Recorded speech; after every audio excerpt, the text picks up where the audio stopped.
All right, how's it going, guys? What's going on? We're just wrapping up week 1 of Nantuckett's Fantasy Football League.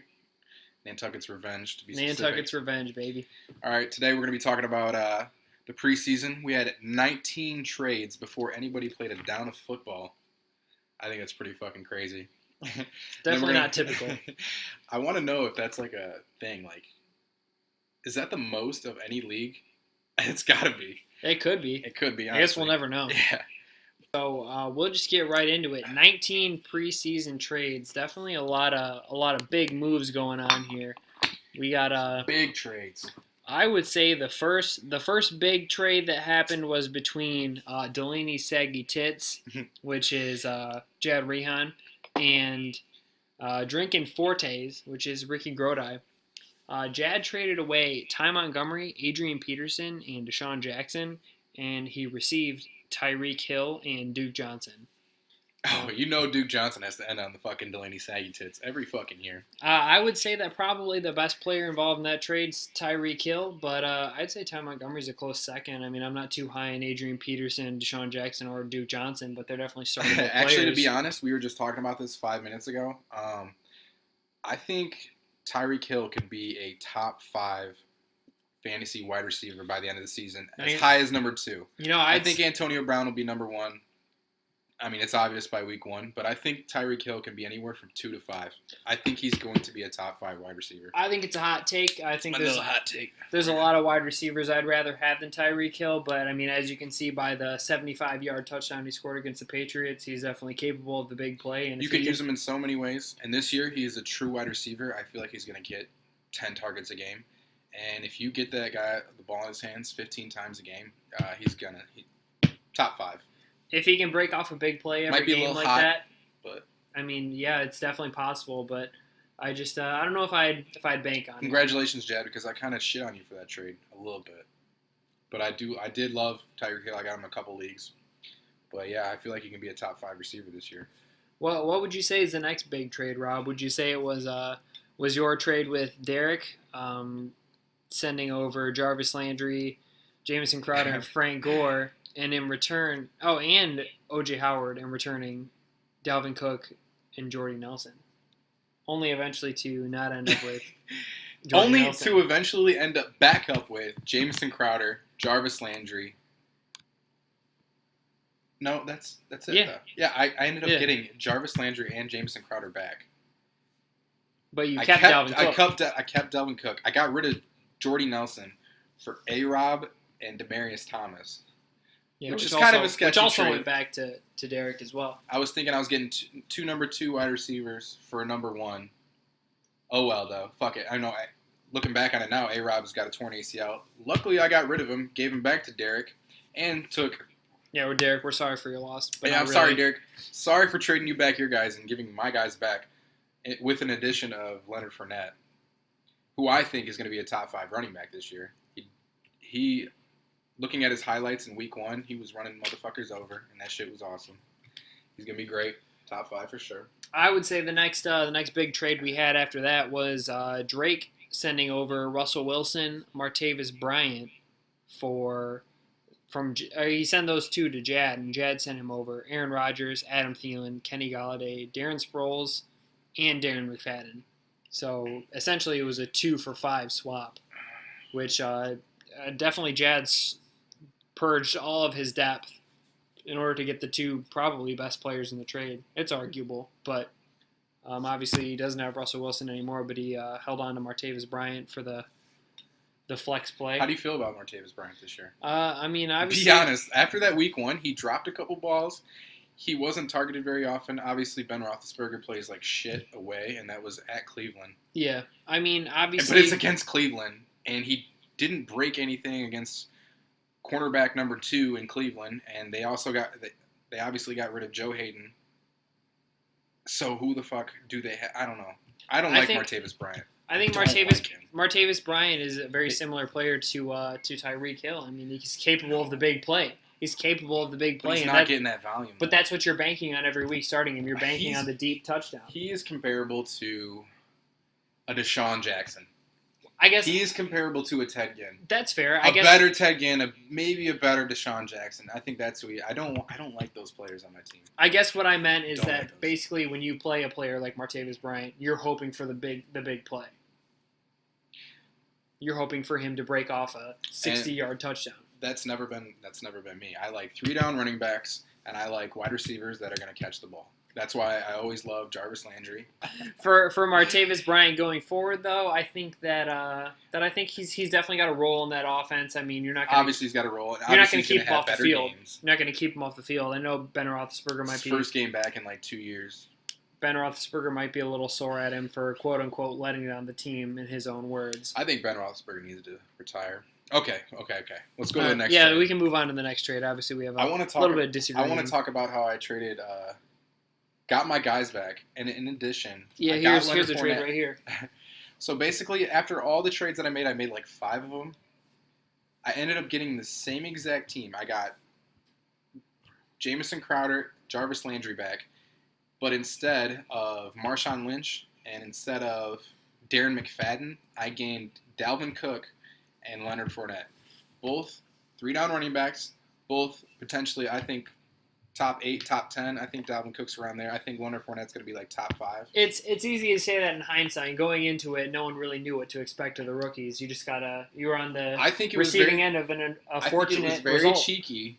I was the one who took the risk on Ezekiel Elliott, and even before his suspension got upheld or whatever, and then like suspended until next year, I got rid of both Alfred Morris and Darren McFadden to help with my trades. So chalk up a W for me. Definitely ended up in your favor, but no one could have saw that coming. Let's talk about some of these rookies making trade. I know there was a big trade between who was it? As a matter of fact, here's a here's a trade between Butts and Wiscotcho.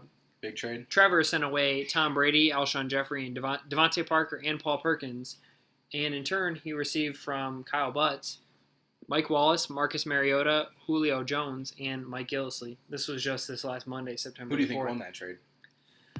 Let's see.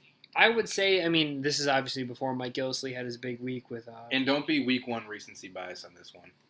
Because obviously, I don't think Jeffrey didn't have a good week, and I still think Paul Perkins is a decent backup. I would say, honestly, to be honest, I'd rather have Butts side of the trade because, although Tom Brady struggled week 1... And he also did, he did get Tom Brady. He's still Tom Brady, and Alshon Jeffrey is clearly the number 1 wide receiver in that Philadelphia offense. And then I'm high on Devontae Parker this year. I think that if Jay Cutler's going to throw up a lot of 50-50 balls Devontae Parker's way, he's got a chance to score a lot of touchdowns, get a lot of volume. I guess we'll see since we missed out on week 1 of Miami. It was... For Gillislee owners, it was great to see that he did get every single goal line carry. He did get 3 touchdowns. Yeah, giving up Gillislee and Julio Jones and maybe is definitely... he does have a chance to match the 18 touchdowns that LeGarrette Blount did last year. It's no small price to pay for what and Blount's Julio got. Jones. Julio Jones is a huge name, obviously. I would rank him. He's probably my 4th. But aside from a week 1 recency bias, Alshon Jeffrey's no slouch. Yeah, before anything happened, Tom Brady. Yeah, before everything happened, getting Julio Jones is huge. But before a down of football was played, I'd rather have Tom Brady than Marcus Mariota. I'd rather have Alshon Jeffrey than Marcus Mariota's Mike no Wallace. slouch. He's going to have his rushing yards. He's probably going to get a few rushing touchdowns. And you know that. And to be honest, I hate Paul Perkins. I'm going to say it. I do hate Paul Perkins is booty cheeks. But him, but like somebody like him and. Like Rob Kelly or something, they're starting running backs. They're always going to have that chance at a touchdown. They're always going to have that chance, to get absolutely the volume that they like as a backup. It's a good filler. It's a good filler, right? Even though like that Giants offense against the Cowboys, that was typical fucking Eli Manning led offense, right? That was terrible. Yeah. Can't trust them, but we good can filler, I guess. We can probably move on to the next trade here, which was also between Butts, but this time it was with Ricky Grody. This time Kyle Butts sent away Danny Woodhead, Alshon Jeffrey, Jordan Reed, Matt Forte, and Deshaun Jackson. And this time he received Melvin Gordon, Rashard Matthews, Zach Ertz, Mohamed Sanu, Marlon Mack, and Curtis Samuels. What do you think about that, Rob? Do you think Butts made good use of of his pieces that he traded away Let me here. see that. Who did he get? Yeah, Melvin Gordon is probably the best player in the trade. So I he would say. just got Alshon Jeffrey and he traded him? Yeah. Okay, we were just talking about how he. Okay, whatever. Okay, just get rid of him real quick. Hours later. Honestly though, looking back on it, I mean Danny Woodhead is hurt. He's gone. Dude's fucking trash. But do you like anybody on here? I mean, I don't mind Jordan Reed if he can stay healthy. But other than that, not particularly. That was the most disappointing team, I would say, this week, as far as fantasy goes, is the Washington Redskins. Because everybody's got high hopes on Crowder, Terrell Pryor, even Rob Kelly a little bit, Kirk Cousins, and Jordan Reed, and they all took a dump on everybody. I mean, it's true. That's very true. So, but looking at the other side, other than Melvin Gordon. Yeah. Before Zach Ertz. I hate Melvin Gordon because I hate touchdown-dependent anybody. That's just not how I play. But you know me, go Chargers. Melvin Gordon's the man. Yeah, he's garbage. Whatever. But I don't even know if will Curtis Samuel even be fantasy relevant? Could you start him at any point during this year? Like, no. He's gonna be like a super fucking Deshaun Jackson. Like, and I mean, he might have a couple like a Marquise Goodwin of fucking who was San it? Fran. Who was it that caught the touchdown pass from Cam Newton the first time? Was it Russell Shepard? It wasn't even Curtis Samuel. So like, can we even rely on him for much of anything? Probably not. He's a flyer at best. Yeah, you gotta see as weeks go along. I mean, Mohamed Sanu. This is just a fucking weird trade. Okay, so look, it's basically Alshon Jeffrey and Jordan Reed and Deshaun Jackson. Because I mean, he is a role. I would never start Matt Forte, Danny Woods. I would say at the time, I don't hate Marlon Mack as a stash. I would say at the time he got the better haul, but Melvin Gordon and Zach Ertz are the more usable fucking pieces now. And Allen Hurns. I know you don't like Allen Hurns, but just Allen Robinson went down. Just not sold on him. He was a great fucking player 2 years ago, but Marquise Lee has gotten a lot better. And then we'll move. This is just today.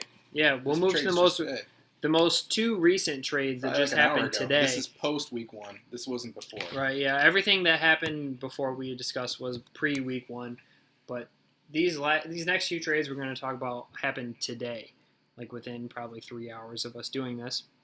The first one was between another two newcomers to the league. It was Trevor, who traded Jordan Howard, Eric Decker, and Allen Hurns to Ricky Grody for Marshawn Lynch, Pierre Garçon, and Devin Funchess. See, I've already talked about this trade. I think it's such an even trade, and it makes neither team any better than they were before the trade. That it's this is just such a wash. I think it just comes down to maybe different, like the two different guys prefer different players. Maybe one liked Marshawn Lynch better, and maybe one liked, Yeah, I mean, I think that Trevor might have been.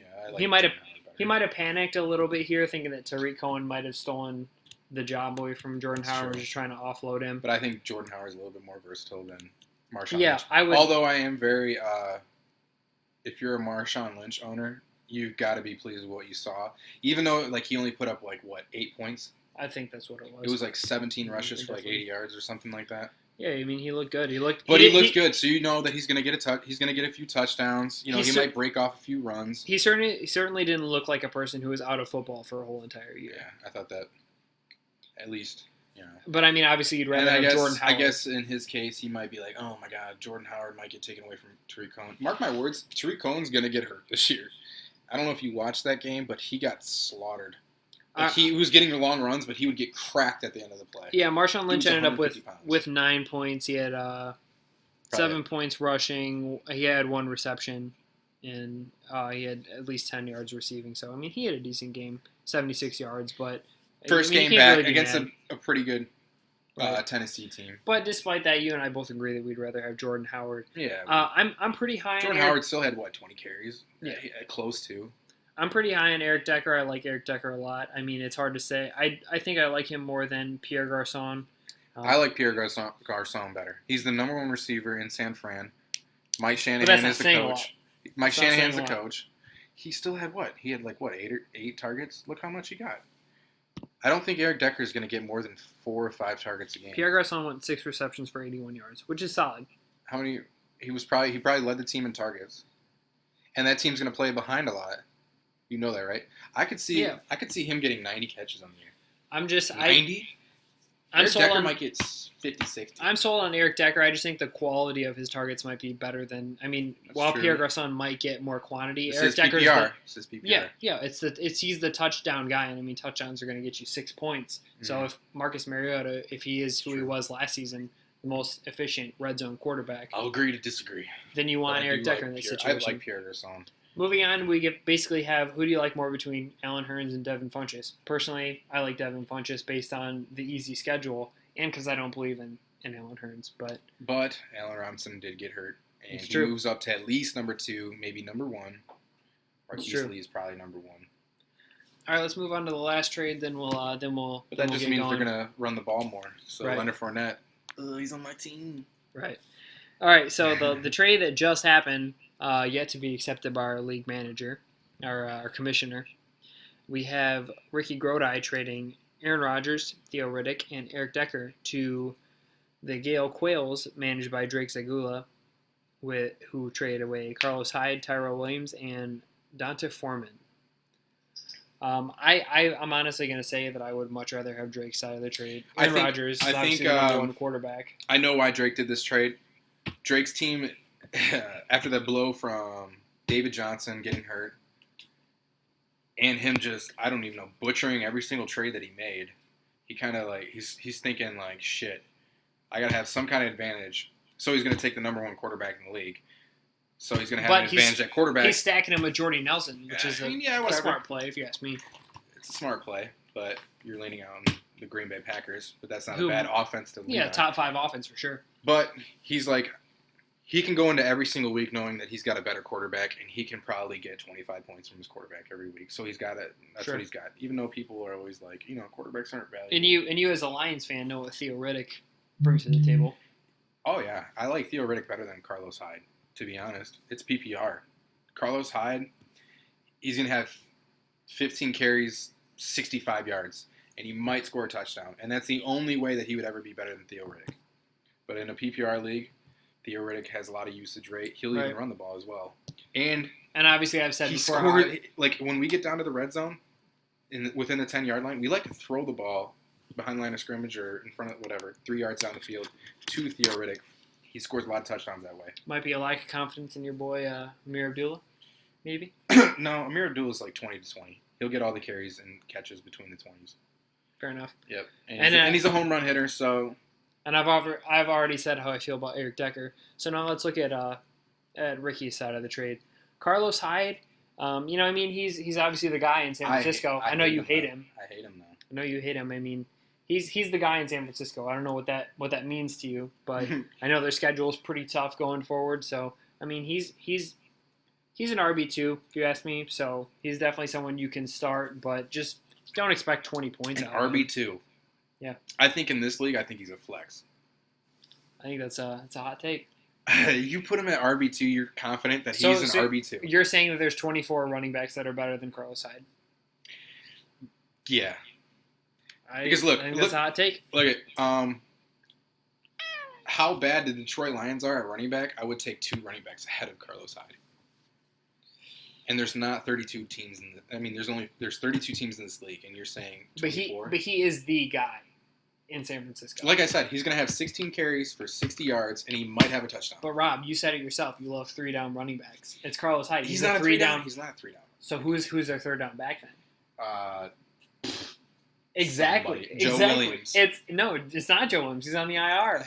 It's Carlos Hyde. He's a 3-down running back. He's at least an RB2. He has to be. He did get a couple catches. Maybe I'm selling him short. After week 1, his usage rate, he did get a couple passes, and I heard he's been he's going to catch more passes in the offseason. Yeah. No, he's at least got some value. I just fucking hate him. He's got some value. I think he's fucking terrible. He's going to get hurt. He's going to get hurt within 3 weeks. Yeah, we'll see. Well, I'll put money on that one. I'd never wish an injury on a player, but I'm not going to wish an injury on him. Maybe he's not on my team. Yeah. Nor would he. All right, so the next player would be Tyrell Williams. As a Chargers fan, I have a special place in my heart for the Chargers, but is he a wide receiver too? He's the wide receiver. Is he wide receiver too for Los Angeles right now? Yep. Yeah, he is. because it's not Mike Williams because he's still How many nursing an injury. What did he do this last week? Let's take a I look. think like 5 catches. Yeah, like 58 yards. I remember 4 watching the game. catches, He got a little bit of volume. I think Travis Benjamin got a few catches too. Yeah, he got a touchdown actually. You got Tyrell Travis Williams. Benjamin's going to take the top off. You got the tall guy in Tyrell, Yeah. and then you Tyrell got Williams. Keenan, who's like He's the man. just everywhere. 5 receptions, 54 yards for Tyrell Williams. I mean, 10 points. That's what you'd like out of a flex play. So I think that Tyrell. So you think he's nothing more than a flex play as the I- number 2 receiver in an offense that throws the ball quite a bit? I'd say wide receiver 3 at best. Would you put him as a 2? I don't think I'm. No, I have that much you talking about confidence on in my him. 2? Yeah, like if you were talking about putting someone in your wide receiver 2 slot, it's just Okay, yeah, he's probably a flex fringe wide receiver 3. Yeah, I agree. That's the way I view him as a Chargers fan. So all bias Makes aside, sense. and then Donta Foreman, he's a handcuff. He's just a handcuff. He's a handcuff. Even So, though I hate Lamar Miller, he's a 3-down back, but I hate that offensive line, and I hate that core of receivers and fucking. You just hate the Texans, Yeah. aside from their defensive Great unit. defense though. Yeah, get a bunch of sacks.